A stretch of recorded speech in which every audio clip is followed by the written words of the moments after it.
school feels overwhelming for your child, this could be the reasons why. You know how demanding school can be.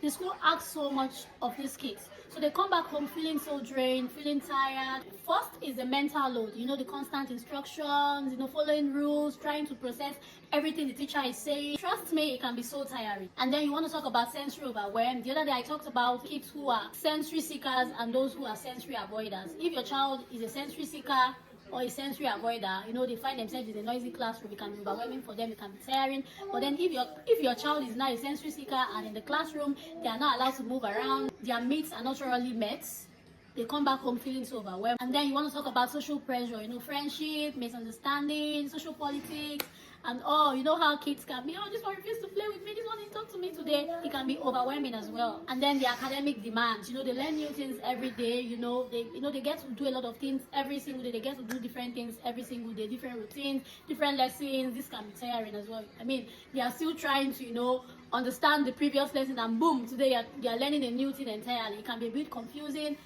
and tiring for them as well. And also performance expectations.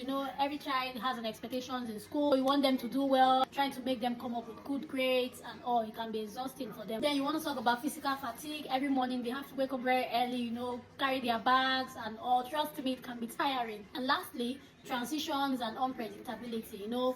Moving from one thing to the other. They are still trying to figure out what was done or what is going on, and all of a sudden they are moving, maybe due to the time for this lesson is over, we need to move on to the next lesson. And then unpredictability, they can't predict, like they don't really have a clue of what is going to happen next. That can be tiring as well. This could be some of the reasons why a child finds school overwhelming, why they wake up in the morning and they are like, I don't want to go to school today. Trust me, it can be tiring. And the other time I talked about bullying, it can also be a reason. So you need to always make sure to be on the lookout, keep an eye on all these things. But once you spot any unusual behavior, call it out and deal with it. Until next time, bye.